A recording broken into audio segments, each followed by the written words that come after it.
किसी ने क्या खूब कहा है, समझदारी एक कला है और इस दुनिया में सब कलाकार नहीं है। और यह बात सेहत के लिहाज से भी उतनी ही सटीक बैठती है, खासकर तब और ज्यादा जब परेशानी गंभीर हो और जानकारी बहुत कम। बिल्कुल ठीक बात हुसैन आपने कही और यही कारण है कि पिछले 27 महीने से शरीर की उन तमाम बीमारियों को हम दूर करने के उपाय स्वामी रामदेव से जान रहे हैं। स्वामी जी विस्तार से एक एक बीमारी के इलाज के बारे में और कैसे इन बीमारियों से बचा जाए उसके बारे में बता रहे हैं। साथ ही ये भी बता रहे हैं कि शरीर के किस ऑर्गन में खराबी आने की वजह से किस तरह की परेशानी हमें हो सकती है और उसका लॉन्ग टर्म इफेक्ट क्या हो सकता है। बिल्कुल, तभी तो आज हमने प्रोस्टेट को शो का मुद्दा बनाया है, विषय बनाया है, क्योंकि WHO के मुताबिक प्रोस्टेट कैंसर तेजी से एक बड़ी परेशानी बनता जा रहा है।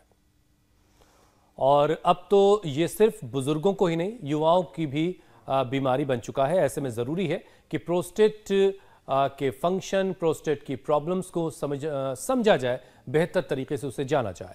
बिल्कुल सही कहा आपने हुसैन, और इसमें सबसे पहले ये समझना जरूरी है कि जिस तरह से ब्रेस्ट कैंसर सिर्फ महिलाओं को होता है, ठीक वैसे ही जो प्रोस्टेट कैंसर होता है वो सिर्फ पुरुषों को होता है, क्योंकि प्रोस्टेट ग्लैंड सिर्फ पुरुषों में ही पाई जाती है। अच्छा, जैसे थायराइड ग्लैंड तितली के आकार की होती है और गले में होती है, वैसे ही प्रोस्टेट ग्लैंड अखरोट के आकार की होती है और ये यूरिनरी ट्रैक के चारों ओर लिपटी हुई रहती है। और जब कई वजहों से प्रोस्टेट ग्लैंड के अंदर टिश्यूज बढ़ने लगते हैं या फिर PSA लेवल बढ़ जाता है, तब प्रोस्टेट की परेशानी की शुरुआत होती है।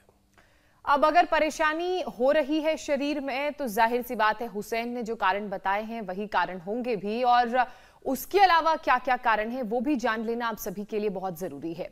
कई बार तो ये परेशानी जेनेटिकली होती है, यानी कि हमारे माँ बाप से हमें ये परेशानी ट्रांसफर होती है क्योंकि हार्मोनल लिंक वो होता है, ट्री वो होता है। अच्छा, दूसरा कारण ये भी है कि हार्मोन्स में गड़बड़ी की वजह से भी प्रोस्टेट की परेशानी होती है। इसका कारण हो सकता है कई बार किसी को डेयरी प्रोडक्ट सूट नहीं करता, या किसी को चावल, रेड मीट या फिर वेजिटेबल्स सूट नहीं करते। सोया प्रोडक्ट्स भी ज्यादा लेने की वजह से प्रोस्टेट कैंसर का हुसैन रिस्क बढ़ जाता है। और इतना ही नहीं, मोटापा, स्मोकिंग की जो आदतें हैं वो भी शरीर को बहुत ज्यादा नुकसान पहुंचाती हैं, क्योंकि शरीर में जो कैल्शियम का ज्यादा इंटेक होता है वो प्रोस्टेट कैंसर की वजह कई बार बन जाता है। ठीक बात है। अब सवाल यह है कि वक्त रहते इसकी पहचान कैसे की जाए। तो सिंपल है, बहुत आसान है। यूरिन में किसी भी तरह की परेशानी, स्किन में किसी तरह का बदलाव, यूरिन या स्टूल से ब्लीडिंग, वजन का अचानक से बढ़ना या फिर घटना, दोनों बातें प्रोस्टेट कैंसर के ये सब चीजें लक्षण हो सकती हैं। लेकिन घबराने की जरूरत नहीं है। देखिए, परेशानी तो है और परेशानी है तो उसका इलाज भी संभव है, और क्या वो कारण है जिस वजह से प्रोस्टेट कैंसर होता है उसके बारे में और विस्तार से समझते हैं स्वामी रामदेव के साथ, जो इस वक्त हमारे साथ जुड़ चुके हैं। स्वामी जी, बहुत बहुत स्वागत है आपका। प्रणाम। प्रणाम स्वामी जी। स्वामी जी प्रणाम। बहुत बहुत प्रणाम आपको हुसैन भाई और ज्योत्सना जी, पूजा जी। देखो, आज हम छोटी छोटी बातें बताएंगे। आपने बहुत कारण बताए कि इस कारण से प्रोस्टेट की प्रॉब्लम हो जाती है, यूरिन इन्फेक्शन हो जाता है, UTI की प्रॉब्लम हो जाती है, PSA लेवल बढ़ जाता है, और महिलाओं में यूट्रस का और पुरुषों में प्रोस्टेट का कैंसर बहुत बड़ी संख्या में बढ़ रहा है। अब इसको हटाने के लिए एक तो योगाभ्यास, जिसकी हमने शुरुआत कर दी है। दूसरा, ये हमारी नेपाल वाली मैया चक्की, हाँ कर ले चक्की पहले जो माताएं घर में घुमाती थी, अब उससे